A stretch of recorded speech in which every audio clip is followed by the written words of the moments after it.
My aunt accused me of faking my illness at Christmas dinner. She didn't know my doctor was sitting beside me. The fork froze halfway to my mouth, but it was my heart that truly stopped. At Christmas dinner, surrounded by my family, my own aunt sliced through the festive chatter with a cruel accusation. I was faking my entire illness, milking it for attention. And the worst part?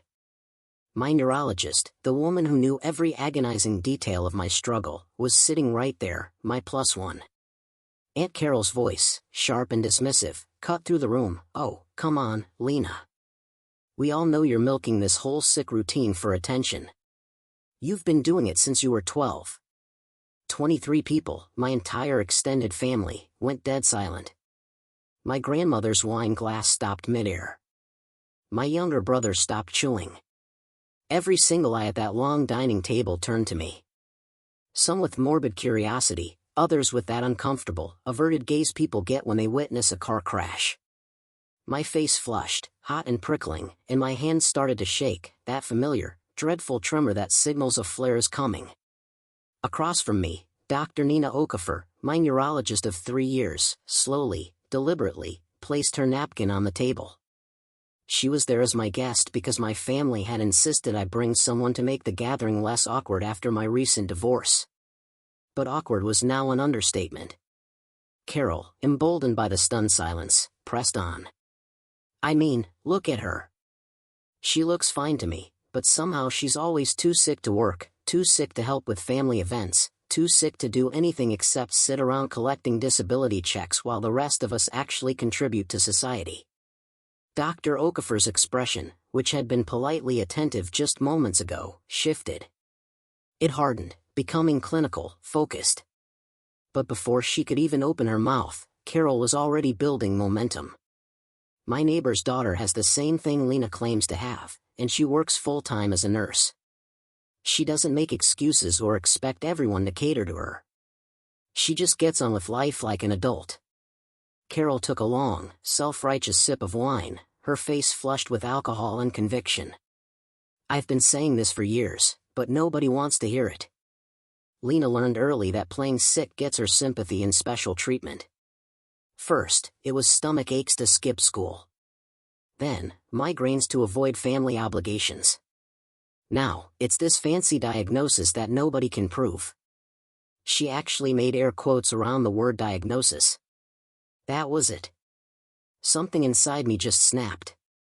My mother's face was ghost white. My father stared at his plate, as if the pattern on the china held all the answers to the universe. Not one person at that table, not one, defended me. Not a single voice rose to say, "That's enough," or "You're wrong," or "Stop talking." But Carol wasn't finished. And the timing is awfully convenient, isn't it? Right after the divorce, suddenly her symptoms get so much worse. Right when she needs an excuse for why she can't get a job or move out of her parents' basement. I'm just saying what everyone's thinking. Sometimes the truth hurts, but somebody needs to say it. She looked around the table, seeking affirmation, and to my horror, she found it. My cousin Ashley nodded. My uncle Richard nodded. Even my grandmother looked uncertain, as if Carol might actually have a point. 3 years. 3 years of doctor appointments, emergency room visits, medical bills that literally bankrupted me, friendships lost because I couldn't keep plans, a marriage destroyed because my husband couldn't handle having a sick wife. And my own family, the people who were supposed to love me unconditionally, thought I was faking. The betrayal felt like being gutted, a cold, empty ache in my stomach. Then, Dr. Okafor stood up. Her chair scraped against the hardwood floor, a sharp, deliberate sound that cut through the uncomfortable silence. She was a tall woman, nearly 6 feet, and when she rose, she commanded the room. "Excuse me," she said, her voice clear, calm, and carrying an authority that made everyone pay attention. "I'm Dr. Nina Okafor. I'm a neurologist at Mercy Hospital, and I've been Lena's treating physician for 3 years." The color drained from Carol's face. She opened her mouth, then closed it, then opened it again like a fish gasping for air. "Oh," she stammered weakly. "I didn't realize. I mean, I thought you were just a friend." Dr. Okafor pulled her phone from her purse and held it up. I'm recording this conversation from this moment forward. I want everyone at this table to understand that what I'm about to say is not just my personal opinion, but my professional medical assessment. And I will provide documentation to support every word, if necessary.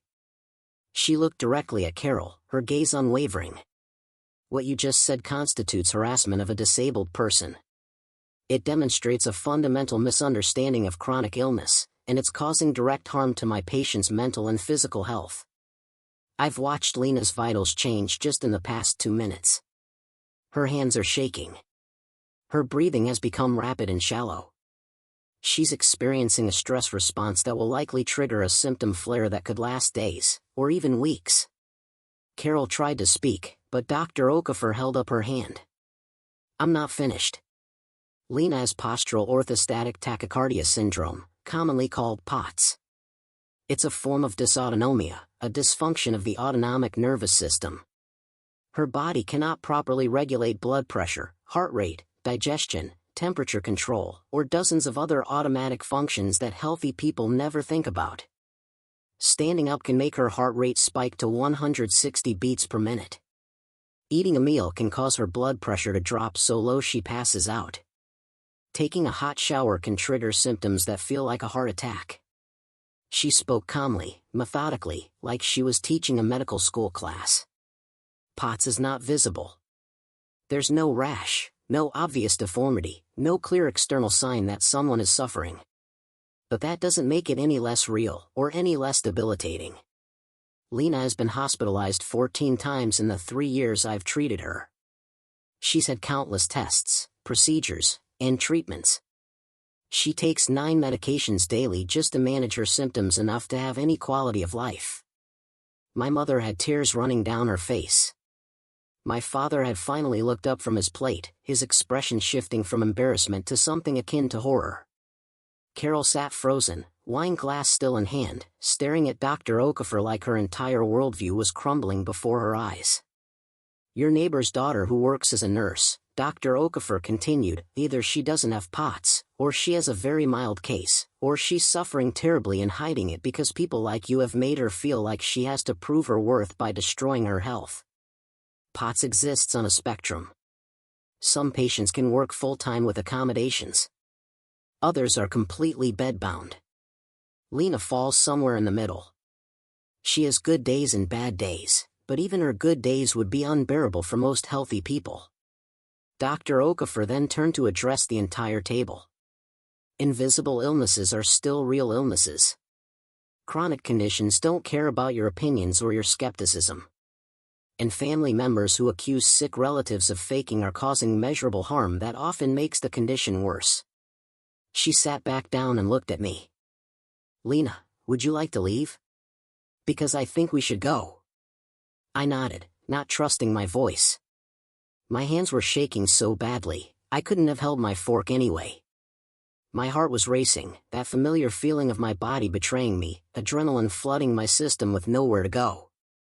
Dr. Okafor stood again and offered me her arm for stability. As I stood, my vision tunneled and darkened at the edges.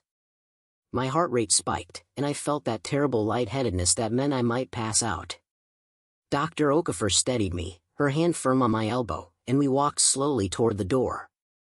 Behind us, the table erupted. My mother was crying loudly now, whimpering, Carol, how could you? My father's voice, angry in a way I'd rarely heard, told Carol she needed to leave. Carol, shrill and defensive, tried to explain herself, saying she was just trying to help, that enabling wasn't kindness, that someone needed to push me to try harder. And then, incongruously, my grandmother's wavering voice asking if anyone wanted more ham. We made it to Dr. Okafor's car before I collapsed. She'd parked close, knowing how tired I'd been when we arrived. The moment she opened the passenger door, my legs gave out and I sank onto the seat, my whole body shaking. She checked my pulse, timing it against her watch. 182 beats per minute, she said quietly. Your body just went through a massive stress response. We need to get fluids in you and get your heart rate down. She pulled a bottle of electrolyte solution from her medical bag in the back seat, something she apparently kept on hand, and made me drink it slowly while she monitored my pulse. "I'm sorry," I managed to say through chattering teeth, even though the car heater was running. "You shouldn't have had to deal with that." Dr. Okafor looked at me with an expression I couldn't quite read. "Lena, how long has your family been saying things like this?" I thought about all the comments over the years, the suggestions that I just needed to exercise more, think positively, try harder, stop being so negative. The implications that I was lazy, that I was exaggerating, that I was seeking attention. Since I was diagnosed, I admitted. Maybe before. When I was a teenager, I had a lot of unexplained symptoms: fainting, fatigue, stomach problems. My mom took me to so many doctors.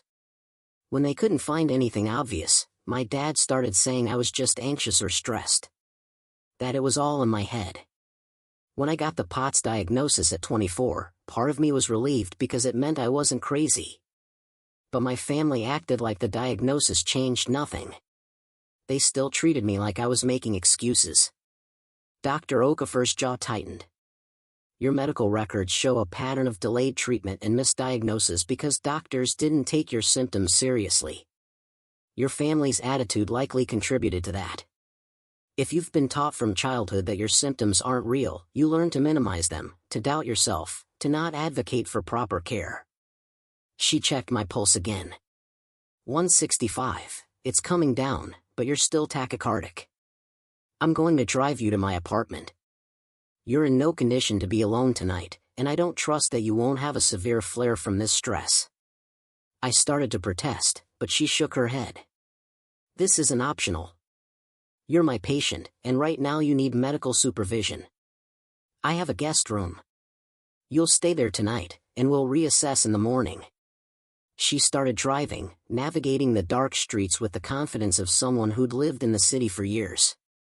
My phone was buzzing constantly in my purse. I didn't have the energy to even look at it.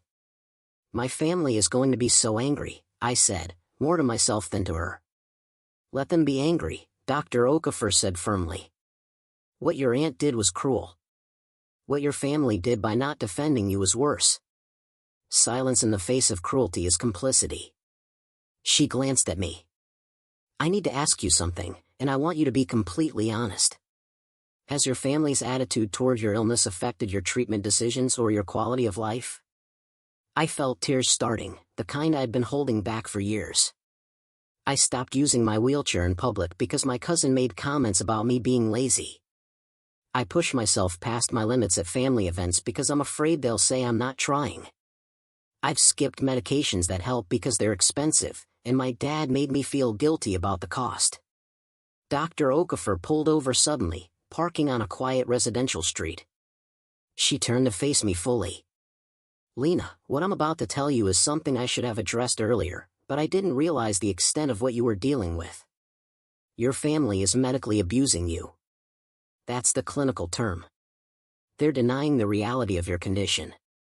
They're pressuring you to engage in harmful behaviors, and they're preventing you from getting appropriate care. This is a form of abuse, and it's making your condition worse." The word abuse hit me like cold water. But they're my family. They love me. They just don't understand. Dr. Okafor's expression was gentle but firm. Love and abuse aren't mutually exclusive.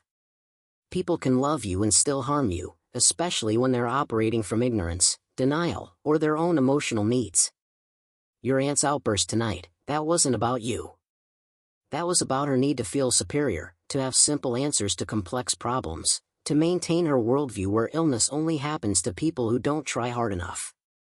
She started driving again. "We're going to talk more about this, but right now you need rest and stability. Your pulse is still too high, and your blood pressure is probably in your boots." We drove in silence for a while. I watched the city lights blur past the window, feeling disconnected from my own body, which was still shaking and sending distress signals I'd learned to recognize. Adrenaline crash coming. Symptom flare imminent. Days of feeling worse ahead. Dr. Okafor's apartment was in a modern building near the hospital. Clean lines, professional decor. She helped me inside, steadied me when I swayed getting out of the car, and settled me on her couch with blankets and pillows. She checked my vitals again, took notes in what looked like a personal medical journal, and made me drink more electrolytes. "I'm going to make some calls," she said. "There are people who need to know what happened tonight. Is that okay with you?" I nodded, too exhausted to ask questions. She disappeared into another room, and I could hear her voice, professional and clipped, talking to someone about medical abuse, patient advocacy, and documentation. When she came back, she had a notebook and sat down in the chair across from me. "We need to talk about your living situation. You said you live in your parents' basement." "I had to move back after the divorce," I explained. "I couldn't afford rent on disability payments alone, and I needed help on bad days. My ex-husband got the house. My medical debt made it impossible to qualify for my own apartment." Dr. Okafor wrote something down. "How often do your parents help with your medical needs?" "Transportation to appointments, meal preparation during flares, assistance with activities of daily living when you're symptomatic." I thought about it. "My mom drives me to appointments sometimes, but mostly I manage on my own. They work full-time and they're busy. I try not to bother them." She looked up sharply. "Lena, you have a disabling medical condition. You're not bothering them by needing help. That's what family is supposed to do." Her tone softened. "But based on what I saw tonight, I'm guessing they've made you feel like a burden for needing support." I couldn't answer because she was right. And admitting it out loud felt like betraying my family. Dr. Okafor sat down her notebook. "I want to show you something." She pulled out her phone and opened her photos, scrolling to find something specific. "This is my sister, Amara. She has lupus. Diagnosed 8 years ago." She showed me a photo of a beautiful woman who looked like a younger version of Dr. Okafor, smiling at the camera despite visible exhaustion in her eyes. For the first 2 years after her diagnosis, our family didn't understand. My parents thought she was depressed. My brothers thought she was being dramatic. I was in medical school, and I thought I knew better, that she just needed to manage her condition better, exercise more, eat cleaner. I was an idiot. Her voice was heavy with old guilt. "Amara tried to kill herself 18 months after her diagnosis. She left a note saying she was tired of being a burden, tired of no one believing how much she was suffering, tired of fighting an invisible war that everyone said wasn't real. She survived, thank God, but barely. And that's when I finally understood what I'd been doing to her." Dr. Okafor looked at me directly. "I became a neurologist specializing in dysautonomia and chronic illness because of Amara. I dedicated my career to helping patients like you because I failed my own sister when she needed me. And when I saw what happened tonight, I saw Amara at that dinner table, hearing the same things from people who were supposed to protect her." The weight of her confession settled over the room. I understood now why she'd reacted so strongly, why she'd recorded the conversation, why she'd brought me to her home instead of just driving me back to my parents' basement. "What happened to your sister?" I asked quietly. "She's alive and doing better, but it took years of therapy, medication adjustments, and completely restructuring her relationship with our family.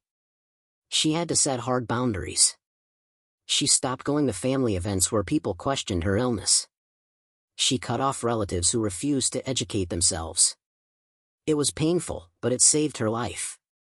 Dr. Okafor put her phone away. "I'm not saying you need to cut off your family, but I am saying that you need to protect yourself from people who are making you sicker, even if those people are your relatives. Your health has to come first." She stood up. "I'm going to make you some tea, and then you're going to sleep. Tomorrow, we'll talk about next steps, but tonight, you're safe here. Nobody is going to question your illness or make you feel like you need to prove how sick you are. You can just rest." I slept for 14 hours. When I finally woke up, late morning, sun streaming through unfamiliar windows, for a moment, I couldn't remember where I was. Then it all came flooding back: Christmas dinner, Carol's accusations, Dr. Okafor's intervention, the car ride, and the conversation that followed. I checked my phone and immediately regretted it. 63 missed calls. 47 text messages. Multiple voicemails. I scrolled through the messages, my stomach sinking with each one. My mother, Lena, please call me. Carol left in tears. Your father is so upset. We need to talk about this. My father, you embarrassed this family by making a scene at Christmas dinner. We need to discuss your behavior and your attitude toward family members who are just trying to help. My brother, what the hell happened? Mom's losing it and Dad's furious. Carol's posting on Facebook about being attacked by your doctor. Call me. Multiple messages from other relatives, some sympathetic, most critical. Carol had apparently spent the evening messaging everyone, spinning her version of events where she was the victim of an unprovoked attack by my aggressive doctor. Dr. Okafor knocked softly on the door. You're awake. How do you feel? I did a mental inventory of my symptoms. Heart rate elevated but not dangerously so. Hands still shaky, head foggy, body aching. About how I expected. Flare is starting. She came in with a breakfast tray, toast, an electrolyte drink, and my morning medications that she must have had me bring in from the car last night. I figured, she said. Your body went through significant stress. This is normal for POTS. The flare will probably last 3 to 5 days, possibly longer. She sat down in the chair by the window. I've been thinking about what happened last night, and I want to discuss some options with you. But first, have you looked at your phone? I nodded miserably. My family is really angry.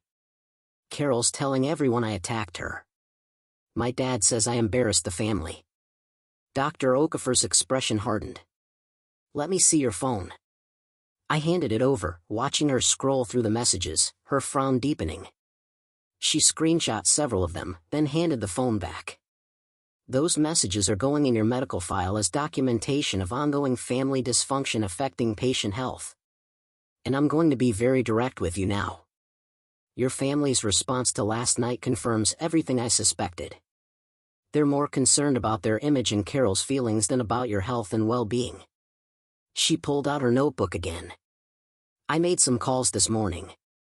I spoke with a social worker who specializes in disability rights, a lawyer who handles medical abuse cases, and a colleague who runs a support group for chronic illness patients dealing with family dysfunction. They're all willing to meet with you if you're interested. I stared at her. You did all that this morning? Dr. Okafor smiled slightly. I told you I failed my sister. I'm not failing another patient the same way.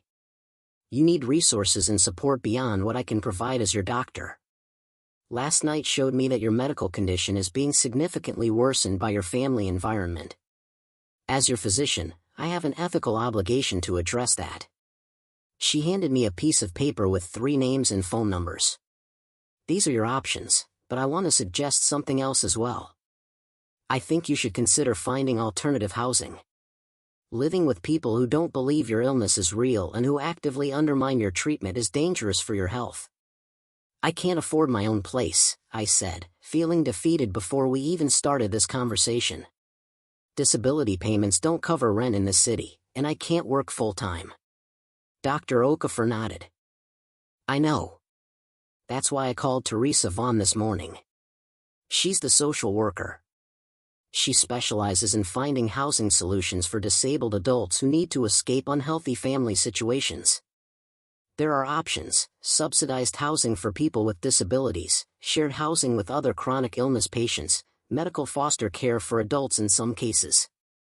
It's not ideal, but it's better than living in an environment that's actively making you sicker. She leaned forward. Lena, I've reviewed your medical records from the past 3 years. Your symptom severity correlates directly with family stress.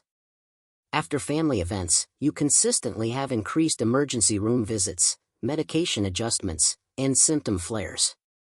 Your worst hospitalization happened 3 days after Thanksgiving last year. Do you remember what happened at Thanksgiving? I remembered. My uncle had made comments about how I was just depressed and needed to snap out of it. My grandmother had suggested I try essential oils instead of all those chemicals. Carol had brought her neighbor's daughter to dinner and spent the evening comparing us, highlighting everything the other woman could do that I supposedly couldn't.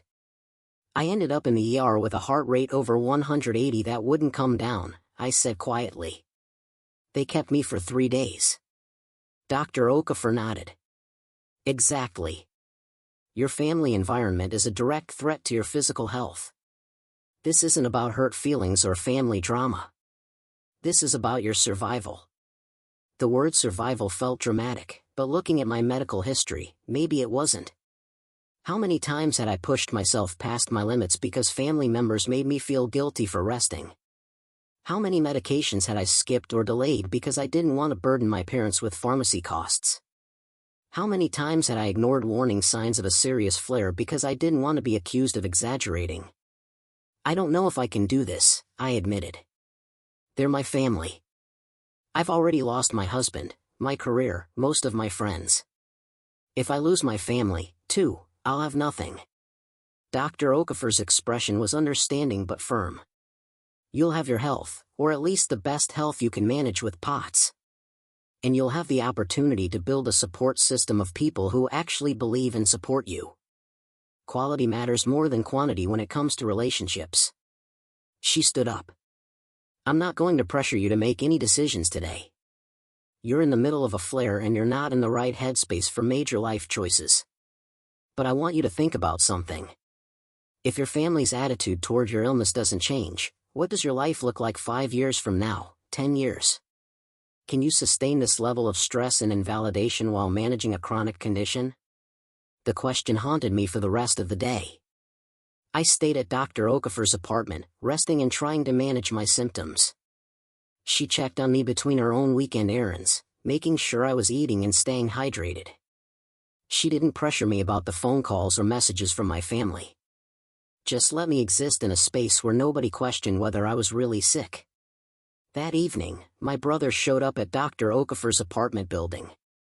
I don't know how he found the address. Maybe he'd followed us the night before, or maybe my mother had tracking on my phone.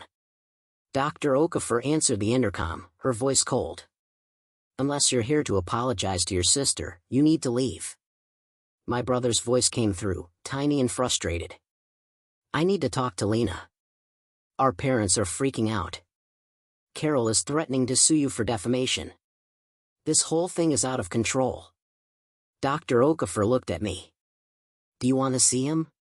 Part of me did. My brother Leo and I had been close growing up. But I also remembered that he'd sat at that dinner table and said nothing while Carol eviscerated me. He'd nodded along with some of her points. He'd chosen family peace over defending me. Not tonight, I said. I'm not ready. Dr. Okafor relayed the message. Leo tried to argue, but she cut him off.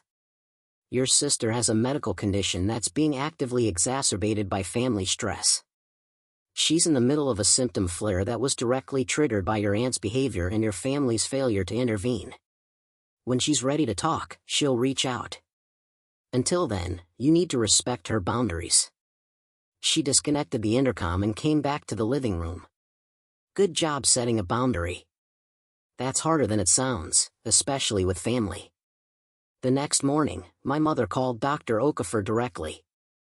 I don't know how she got the number, probably from the hospital directory. I heard Dr. Okafor's half of the conversation from the guest room, her voice professional but firm. Mrs. Novak, I understand you're concerned about your daughter, but she's an adult and she's made the choice not to speak with family members right now. That's her right. A pause while my mother apparently argued. No, she's not being held against her will. She's recovering from a stress-induced symptom flare in a safe environment. She can leave whenever she wants. Another pause. I'm not turning her against her family. I'm providing medical care and ensuring she has a space to recover without additional stress. Dr. Okafor's voice got sharper. Mrs. Novak, let me be very clear.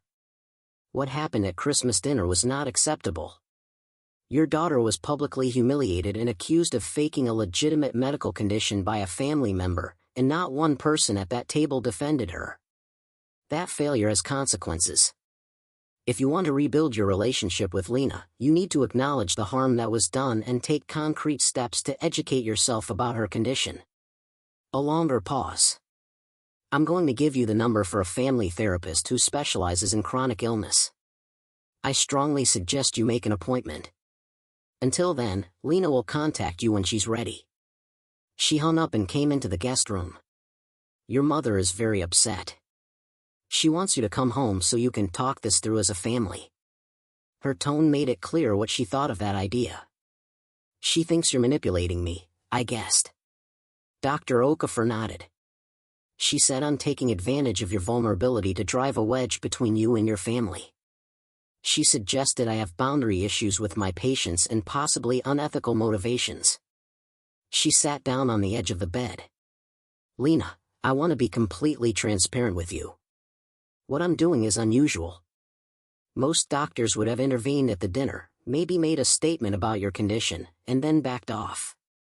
I'm going further because of my personal experience with my sister, and because I can see that your family dynamics are directly impacting your health outcomes. But your mother isn't entirely wrong that this is crossing some traditional doctor-patient boundaries. She looked at me seriously. If at any point you feel uncomfortable with the level of involvement I've had in your situation, you can absolutely tell me, and I'll step back. You can switch to another neurologist in my practice. I won't take it personally, and it won't affect your care. I want to make sure you don't feel pressured or manipulated, because that would defeat the entire purpose of helping you escape a manipulative environment. I thought about it. You saved me. At that dinner, you stood up for me when nobody else would. You're the first person in years who's treated me like my illness is real and valid. I don't feel manipulated. I feel protected. Dr. Okafor's shoulders relaxed slightly. Okay, but if that changes, you tell me immediately. She pulled out her phone. I need to show you something else. Carol has been very active on social media. She pulled up Facebook and showed me Carol's posts. There were 3 from the night of the dinner and 2 more from yesterday. They told a very different story than what actually happened. According to Carol's version, she'd expressed gentle concern about my well-being at a family dinner, suggesting that maybe I needed mental health support in addition to physical treatment. My aggressive doctor had attacked her verbally, recorded her without consent, and made threats about reporting her for harassment. Carol painted herself as a caring aunt, being victimized by an overreaching medical professional who'd gotten personally involved in family business. The posts had dozens of comments, mostly supportive of Carol. People I'd never met were calling Dr. Okafor unprofessional. Several of my relatives had commented agreeing with Carol's version, adding their own stories about how I'd always been difficult or dramatic or attention-seeking. My cousin Ashley wrote a long comment about how I'd faked being sick to get out of helping with her wedding 3 years ago. My uncle Richard shared the post with a caption about snowflake generation and victim mentality. This is defamation, Dr. Okafor said calmly. She's lying about what happened, and she's doing it publicly in a way that damages both your reputation and mine. The recording I made protects us both. I have documented evidence of exactly what was said and how events unfolded.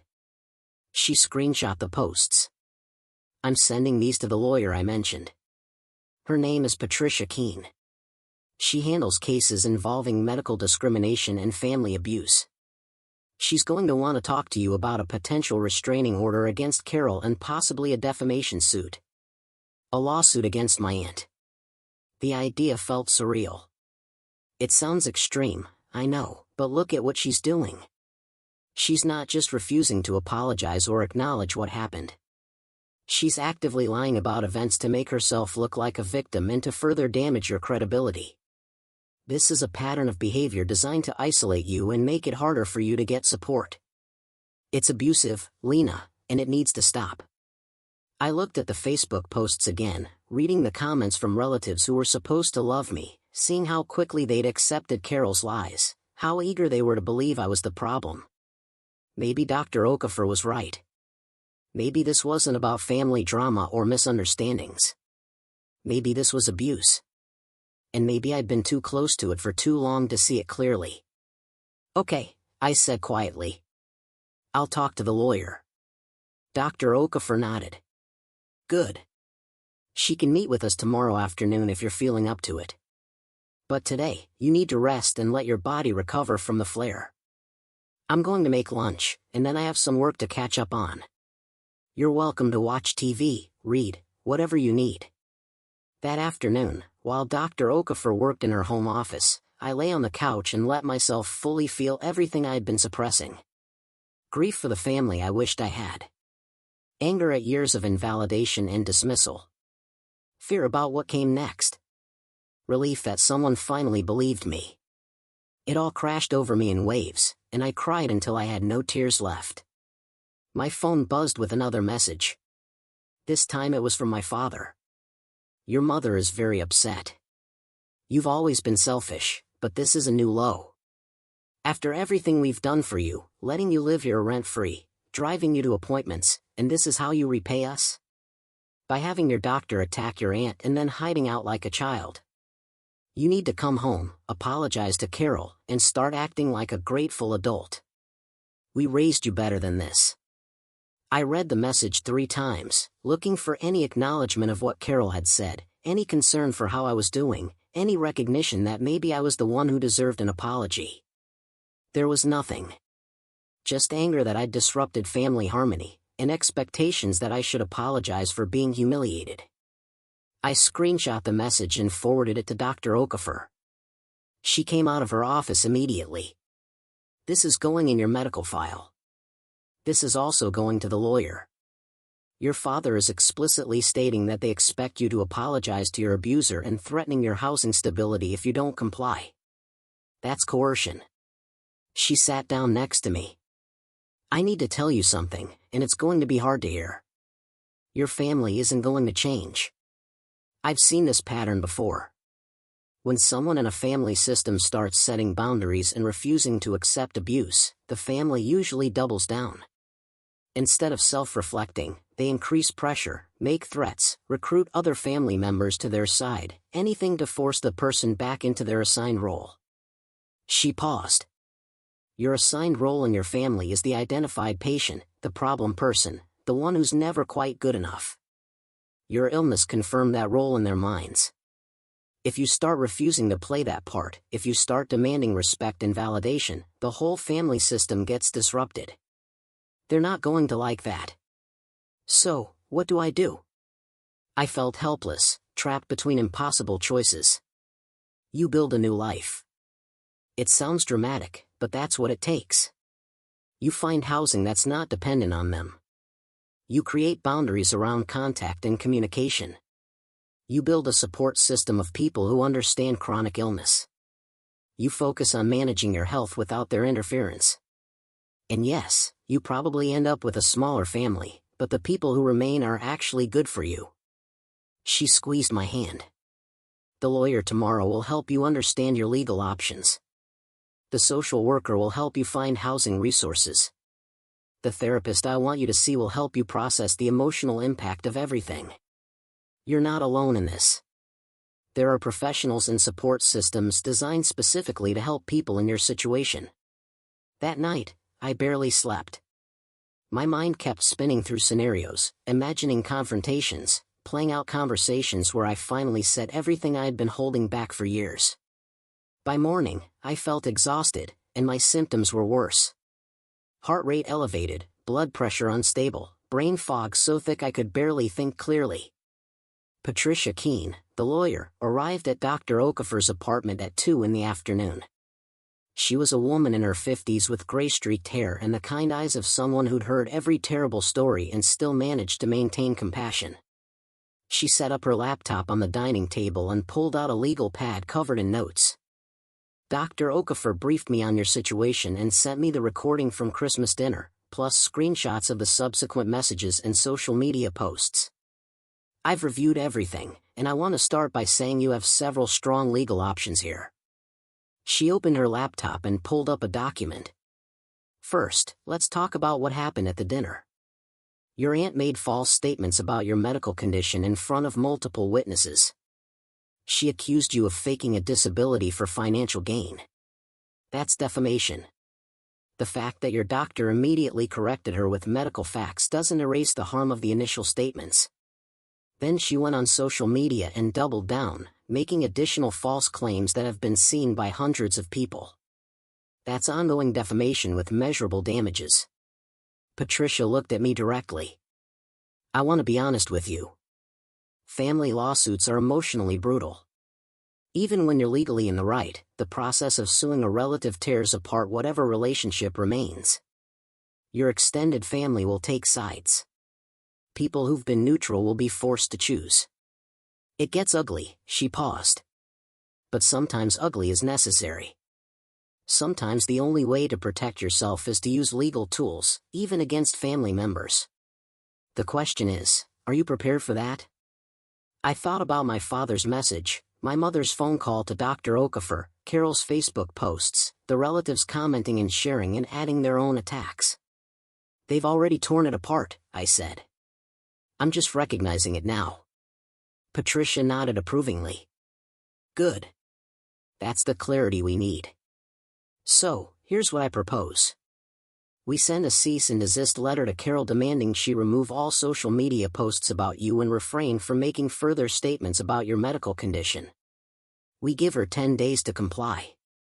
If she doesn't, we file a defamation suit. What about my parents? I asked. The messages my dad sent. Patricia glanced at Dr. Okafor, then back at me. Your parents are engaged in what we call financial and housing coercion. They're threatening your living situation to force compliance with their demands. That's harder to address legally unless they actually follow through on the threats, but it's definitely something we document and prepare for. She pulled up another document. There's also the disability rights angle. You're receiving Social Security disability payments, which means you're recognized by the federal government as disabled. Harassment of a disabled person, particularly harassment that questions the legitimacy of their disability, can violate the Americans with Disabilities Act in certain contexts. Your aunt's statements could potentially be seen as disability discrimination, especially if there's a pattern of this behavior affecting your access to family support, housing, or other resources. Patricia spent the next hour walking me through options, timelines, costs, and likely outcomes. By the end, my head was spinning, but I had clarity about next steps. Send the cease and desist, document everything, prepare for the relationship with my family to deteriorate further before it got better, if it ever got better. After Patricia left, Dr. Okafor made dinner, and we ate in companionable silence. I was grateful she didn't push me to talk about everything we'd just learned. Around 8, my phone rang. It was my grandmother. I almost didn't answer, but something made me pick up. Lena, honey, it's Grandma. Her voice was wavering, uncertain. I wanted to check on you. Your mother said you're staying with your doctor, and that seems very strange, dear. Are you all right? I took a breath. I'm safe, Grandma. I'm recovering from a symptom flare that was triggered by the stress of Christmas dinner. There was a long pause. Carol told me she was just trying to help. She said she's worried about you, that you seemed very depressed at dinner, and she thought maybe talking about it would help you open up. She didn't mean any harm. The revisionist history was staggering. Grandma, Carol accused me of faking my illness for attention and money in front of 23 people. She said I was manipulating everyone and that disabled people like me are a burden on society. Dr. Okafor witnessed everything and has a recording of exactly what was said. My grandmother's voice got defensive. Well, Carol said your doctor was very aggressive and rude. She said she felt attacked. And honestly, Lena, some of what Carol said makes sense. You do seem to have a lot of health problems, and you're so young. Maybe some of it is stress or depression. That's not the same as faking, but it's something to consider. I felt something snap inside me again. Grandma, I have postural orthostatic tachycardia syndrome. It's a neurological condition that's been documented by multiple specialists through years of testing. I'm not stressed or depressed into having a heart rate of 180 when I stand up. I'm not imagining the dozen hospitalizations or the medications I take daily just to function. My illness is real. It's documented. And it's not up for debate. She made a small, disapproving sound. There's no need to get snippy with me, dear. I'm just trying to understand. Your mother is very upset, and your father is talking about cutting you off financially if you don't come home and make peace with Carol. They're your parents. You should listen to them. They're threatening to cut me off because I won't apologize to someone who humiliated me. That's manipulation, Grandma. And the fact that you're calling to deliver that message instead of asking how I'm doing or if I'm okay tells me everything I need to know about whose side you're on. I hung up before she could respond, my hands shaking. Dr. Okafor had been standing in the doorway, listening. I'm proud of you, she said simply. That was hard, and you did it anyway. The next week was a blur of phone calls, appointments, and difficult decisions. I met with Teresa Vaughn, the social worker, who helped me apply for subsidized disability housing. The waiting list was 6 months minimum, but it was a start. I met with a therapist named Dr. Raymond Cole, who specialized in trauma and family dysfunction. He helped me understand that what I was experiencing wasn't just family drama, but a pattern of systemic invalidation that had been damaging me for years.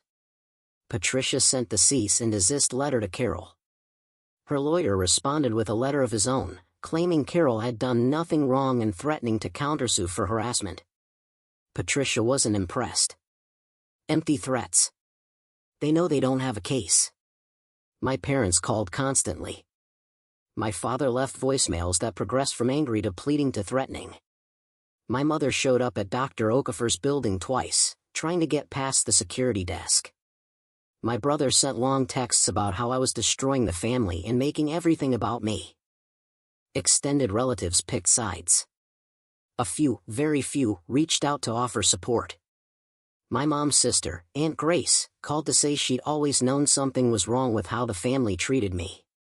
My cousin on my dad's side, someone I barely knew, sent a message saying she had fibromyalgia and understood what it was like to have family dismiss your illness. But mostly, the family circled the wagons around Carol, protecting the status quo, choosing comfort over truth.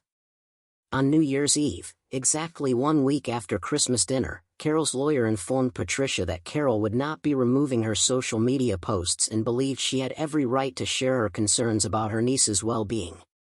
That's their official response, Patricia told me over the phone. We filed the defamation suit on January 2nd. The court will be open, and we'll have everything ready to go. I spent New Year's Eve at Dr. Okafor's apartment, watching the city fireworks from our balcony, thinking about how much my life had changed in 7 days. A week ago, I'd still been trying to maintain relationships with people who didn't believe I was really sick. Now, I was preparing to sue my aunt, planning to move out of my parents' house, and building a support system of professionals who actually understood chronic illness. Dr. Okafor joined me on the balcony with 2 mugs of tea. How are you holding up? I considered the question honestly. My body feels terrible.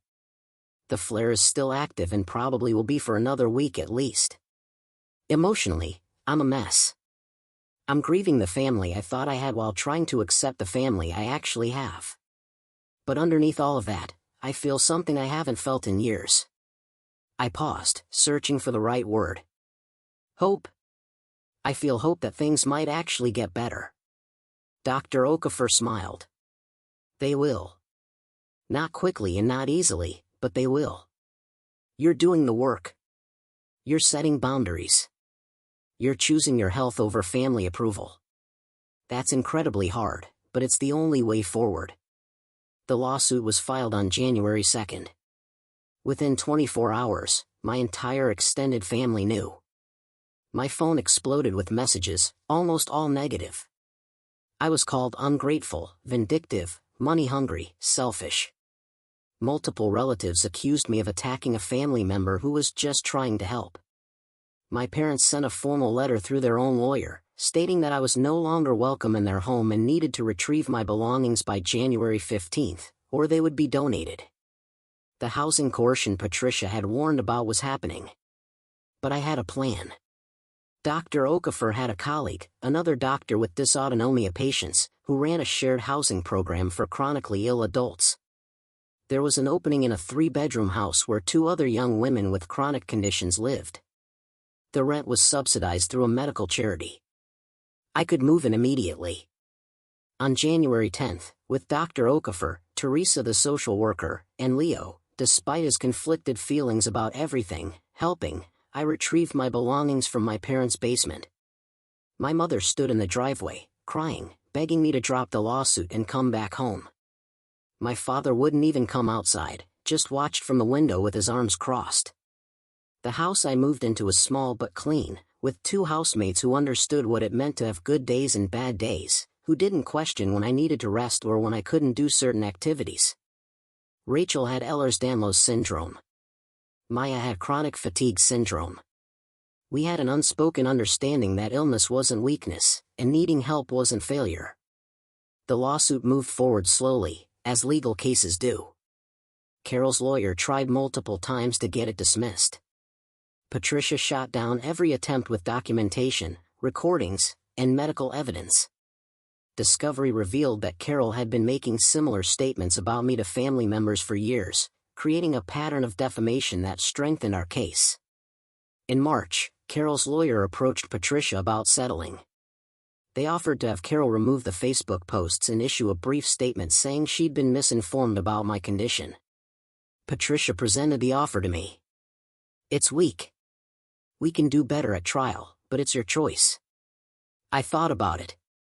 What would a better settlement look like? Patricia pulled out her notes.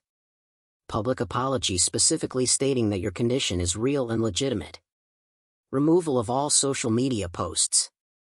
Agreement not to discuss your medical condition with anyone outside immediate family. Financial compensation for damages. And a clause stating that if she violates any term, the full settlement amount triples. We countered with those terms. Carol's lawyer said she'd never agree. We prepared for trial. In April, 2 weeks before the scheduled court date, Carol's lawyer called Patricia in a panic. Apparently, Carol's employer, a school district where she worked as an administrator, had become aware of the lawsuit and the details of her harassment of a disabled relative. The school board was concerned about her judgment and whether someone who publicly questioned a person's disability should be in a position of authority over special needs students. Carol was facing potential job consequences. Suddenly, she was very motivated to settle. The final settlement included everything Patricia had demanded: a public apology to be posted on Carol's Facebook for 30 days, removal of all previous posts, a non-disparagement clause, financial damages that covered my legal fees plus additional compensation, and the tripling penalty clause if she violated terms. Carol's apology was posted on May 1st.